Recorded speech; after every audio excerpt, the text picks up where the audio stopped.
నమస్కారం అనిల్ సింగ్ గారు. నమస్తే శిరీష.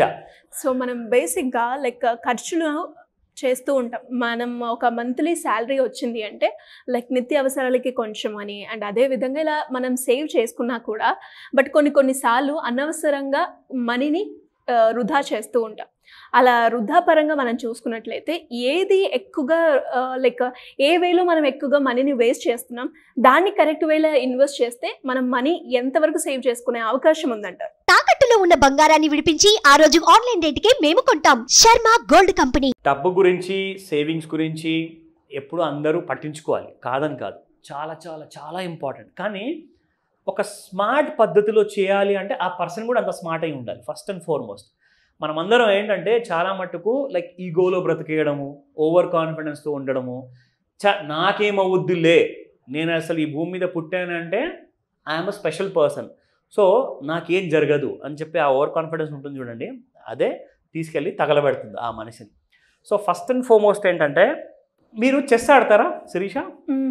బికాస్ జనరల్గా ఏంటంటే నేను ఒక్కడినే ఉన్నప్పుడు నేను ఆడతాను ఎక్కువగా. అంటే నేనే ప్లేయర్ని అండ్ నేనే ఆపోనెంట్ని, ఓకేనా? సో జనరల్గా ఏంటంటే మనలో మనం ఒక భావం ఉంటుంది, అంటే నన్ను నేను ఓడించుకోగలుగుతానా లేదంటే నన్ను నేను గెలిపించుకోగలుగుతానా అన్న ఒక థాట్ అనేది మాత్రం ఫిక్స్డ్గా ఇక్కడ ఉంటుంది మీకు మైండ్లో. నేను ఆ ఆపోనెంట్ని ఎప్పుడు నేను ఓడించాలి, అది నేనేనైనా సరే ఇంకెవరైనా సరే, అవునా కాదా? సో ఆపోనెంట్ మాత్రం ఖచ్చితంగా ఓడిపోవాలి. సో గేమ్ ఆడేటప్పుడు మన మైండ్లో అంత గట్టిగా మనం నిర్ణయించుకున్నప్పుడు మన నిజ జీవితంలో మనం అంత సీరియస్గా ఎందుకు ఉండకూడదు? ఇదొక జస్ట్ గేమే కదా. ఆ గేమ్కి అంత పట్టున్నప్పుడు మీకు నిజ జీవితంలో ఉంటే మంచిదా కాదా? ఖచ్చితంగా మంచిదే. సో నేనేం చెప్తానంటే, జస్ట్ ఇన్ కేస్ అందరూ ఊహిస్తున్నారు నేను ఒక కోట్లాధికారి అవ్వాలని చెప్పేసి, ఎలా అవ్వాలి అసలు? ఫస్ట్ ఆఫ్ ఆల్ ఒక దారి ఉంటుంది కదా దానికి. ఒక ఎగ్జాంపుల్ తీసుకుందాము. I have lots of people to give example నా లైఫ్లో. నేను పేర్లు చెప్పదలుచుకోలేదు, ఎందుకంటే 1970లో ఒక ఇన్వెస్ట్మెంట్ ఆపర్చునిటీ వచ్చిందండి. ఆ ఇన్వెస్ట్మెంట్ ఆపర్చునిటీ అదేంట్రా బాబు, అది ఇప్పుడు అసలు రానట్టు అప్పుడే వచ్చినట్టు ఏంటంటే, ఇది ఒక క్లాసిక్ ఎగ్జాంపుల్. నేను చెప్తున్నాను, ఇది ఒక క్లాసిక్ ఎగ్జాంపుల్. ఈ ఎగ్జాంపుల్ని మీరు మిగతా జీవితంలో మిగతా చేసుకుంటూ ఆనందించుకుంటూ దాంతోపాటే ఈ ఆపర్చునిటీ కూడా మీరు అందుకోవచ్చు. అంటే అలాంటి ఛాన్స్ ప్రతి సంవత్సరం వస్తుంది, ప్రతి నెల వస్తుంది. ఐడెంటిఫై చేయడం మీ వంతు, ఓకేనా?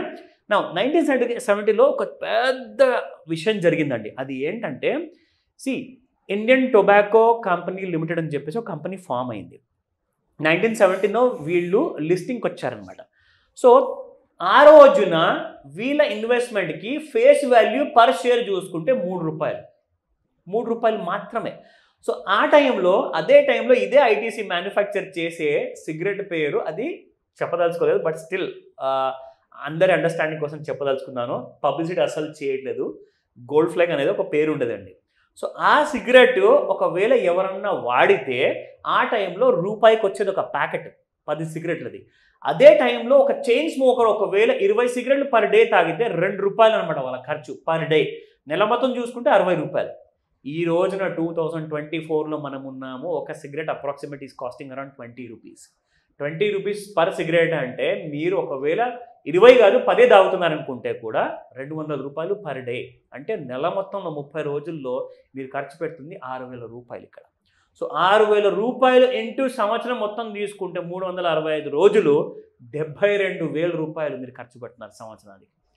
ఈ మొత్తం 54 ఇయర్స్ గ్యాప్లో 1970 నుంచి 2024 వరకు చూసుకుంటే కొన్ని లక్షల రూపాయలు తగలబెట్టారు ఇప్పటిదాకా ఆ సిగరెట్లో. కానీ దాంతోపాటే నేను ఇందాక చెస్ గురించి ఎందుకు అడిగానంటే, మీకు ఒక ఆపోనెంట్ ఉన్నాడు. సో ఆ ఆపోనెంట్లో కూడా మీరే ఉన్నప్పుడు ఖచ్చితంగా రెండు వైపులా మీరు ఆలోచించేసి సిగరెట్ తాగేసి మీ హెల్త్ని ఎలాగో పాడు చేసుకుంటున్నారు. కనీసం ఆ సిగరెట్ కంపెనీ ఏదైతే లిస్ట్ అయిందో దాన్ని ₹3 కొన్నారా? అది ఏం జరిగిందో మీకు చెప్తా. Now you will come to know. మీరు ఆటోమేటిక్గా మీరు కోట్లాధికారి ఆల్రెడీ అయిపోయారు. ఎందుకంటే ఆ కంపెనీ ₹3 చొప్పున 1000 షేర్లు మీకు ₹1000తో మీకు 333 షేర్లు ఇచ్చిందండి, ఓకేనా? 333 days at an investment of ₹1000. అదే కాస్త మీకు కంపెనీ ఏం చేసిందంటే, it has been going on giving you bonuses ఇచ్చిందనమాట. 1978 నుంచి ఆ కంపెనీ బోనస్ ఇచ్చడం మొదలుపెట్టింది. ఆ బోనస్ మీకు చూపిస్తాను. 1978లో మీకు ఉన్న 333 షేర్లు కాస్త 400 అయ్యాయి. ఓకేనా, 1:5 ఇచ్చింది కాబట్టి బోనస్. 1980లో 480 షేర్స్ అయ్యాయి, 960 షేర్స్ 1989లో, 1991లో 1280 షేర్స్ అయ్యాయి మీ 333 షేర్లు కాస్త.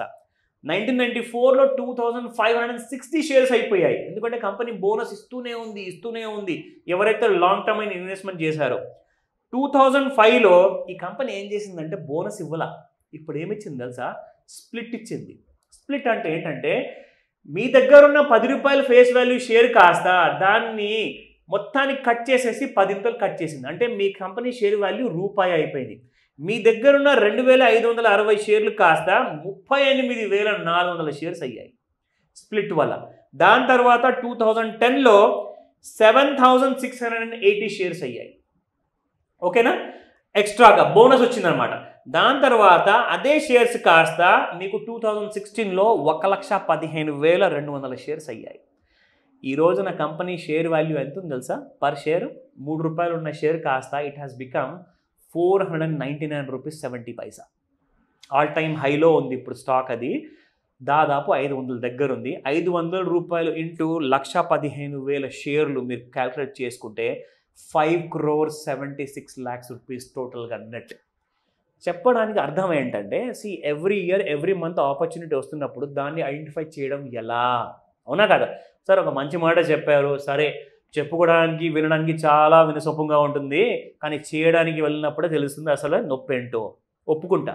కానీ మీరు సింపుల్గా చేయాల్సింది ఏంటంటే ప్రతి నెల మీరు ₹1 నుంచి ₹1000 వరకు మీరు ఒకవేళ సేవ్ చేసుకోగలిగితే you have every chance to become a crorepati. ఎందుకంటే ఒకవేళ యంగ్గా ఉన్నారు, at the age of teenagers కూడా స్మోక్ చేస్తున్నారండి ఈ మధ్య. కాలేజ్ పిల్లలు వదిలేండి, అసలు స్కూల్ పిల్లలు కూడా స్మోక్ చేస్తున్నారు. వీళ్ళందరూ కూడా if they take it seriously, నేను నా హెల్త్ ఎలాగో పాడు చేసుకుంటున్నాను, నేను ఖచ్చితంగా ఇన్వెస్ట్మెంట్ గురించి ఆలోచించాలని చెప్పేసి మీరు ₹1 కూడబెట్టారనుకోండి, నెక్స్ట్ 20 to 30 ఇయర్స్లో you are bound to become a crorepati. రాసి పెట్టుకోండి. ఈ మాట మీద ఏదైనా డౌట్ ఉన్నా కానీ కన్సల్ట్ నన్ను చేయండి, మీకు ఆ దారి నేను చూపిస్తాను. Thank you sir, thank you so much. Welcome Sirisha.